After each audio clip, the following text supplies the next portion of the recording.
नागपूर मनपाच्या स्थायी समिती अध्यक्षा शिवानी दाणी वखरे यांनी नागपूर महानगरपालिकेचा 2026-27 या आर्थिक वर्षासाठी 6,202 कोटी रुपयांचा अर्थसंकल्प सादर केला। या अर्थसंकल्पात कोणत्याही प्रकारच्या करात वाढ करण्यात आलेली नसल्यानं नागपूरकरांना मोठा दिलासा मिळाला आहे। विधान परिषद निवडणुकीच्या आचारसंहितेमुळे नागपूर मनपाच्या स्थायी समितीचा अर्थसंकल्प सादर होण्यास तब्बल महिन्याभराचा उशीर झाला। अखेर शनिवारी स्थायी समितीच्या अध्यक्षा शिवानी दाणी वाखरे यांनी महापालिकेच्या सर्वसाधारण सभेत 6,202 कोटी रुपयांचा अर्थसंकल्प सादर केला।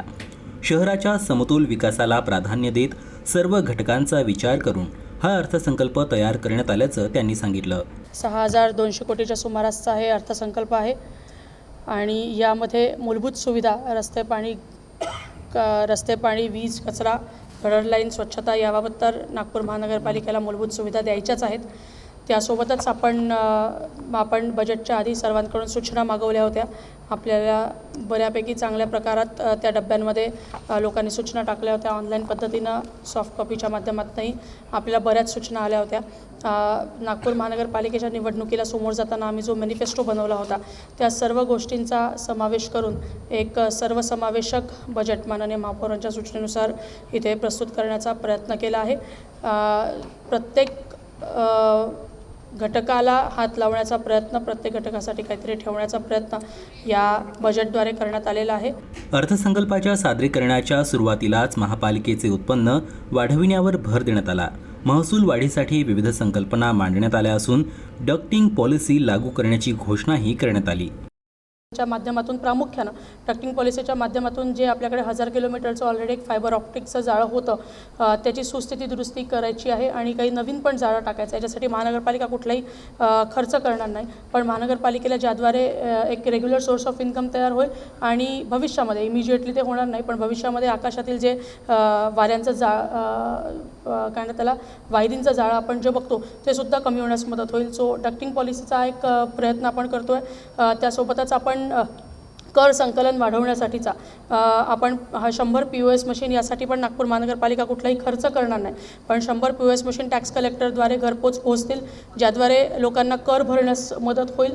त्यासोबतच नगरसेवकांच्या माध्यमातून, कारण की त्यांच्या कार्यालयामध्ये बऱ्यापैकी मोठ्या प्रमाणात फुटफॉल येतं, तिथे आपण ती POS मशीन ठेवणार आहोत आणि पाण्याचं बिल आणि कर संकलन यासाठी एक ई-वॉलेटचा उपयोग करून आपण ते भरण्याची एक नवीन प्रणाली विविध एजन्सीजच्या माध्यमातून ती आपण करू। विशेष म्हणजे मनपाच्या या अर्थसंकल्पात कोणत्याही प्रकारच्या करामध्ये वाढ करण्यात आली नाही, त्यामुळे नागरिकांना दिलासा मिळाला आहे। तसेच नगरसेवकांना मिळणाऱ्या विकास निधीत 5 लाख रुपयांची वाढ करण्याची घोषणाही करण्यात आली। आधी 20 लाख रुपये पर वॉर्ड नगरसेवक हा निधी होता, आता 20 लाखाचा 25 लाख केलेला आहे आणि इतरही एकात्मिक रस्ते असेल, दीनदयाल असेल, असं करून साधारण 55 लाख पुरुषांना आणि 65 लाख महिलांना हा प्रत्येकाला वाढ निधी मिळतो। सो वाढ निधीमध्ये आपण यावर्षी 5 लाखाची बढत केलेली आहे। महापालिकेचे उत्पन्न वाढवण्यासाठी विविध सामाजिक उपक्रम राबविण्यावर भर देण्यात आला आहे। तसेच आधुनिक तंत्रज्ञानाचा वापर करून महापालिकेच्या महसूल स्रोतांना अधिक सक्षम, पारदर्शक आणि व्यापक करण्याचा दावा स्थायी समितीनं या अर्थसंकल्पातून केला आहे। त्याचबरोबर बजेटमध्ये येणाऱ्या काळात नागपुरात सावजी महोत्सव सुरू करण्यात येणार, तसेच नवे हॉकर्स झोन तयार करण्यात येणार। मनपातर्फे CBSE शाळा सुरू करण्यात येणार। महिलांनी उत्पादित केलेल्या वस्तूंच्या विक्रीसाठी कायमस्वरूपी विक्री केंद्र उभारण्यात येणार। सिकल सेल डे केअर आणि संशोधन केंद्र स्थापन करण्यात येणार। महापौर नेत्रज्योती, महापौर हर्ष मुस्कान आणि महापौर माहेर या महत्त्वाकांक्षी योजना सुरू करण्यात येणार असल्याचं त्यांनी सांगितलं। तर हा अर्थसंकल्प नागरिकांकडून प्राप्त झालेल्या सूचना आणि अपेक्षा लक्षात घेऊन तयार करण्यात आला आहे।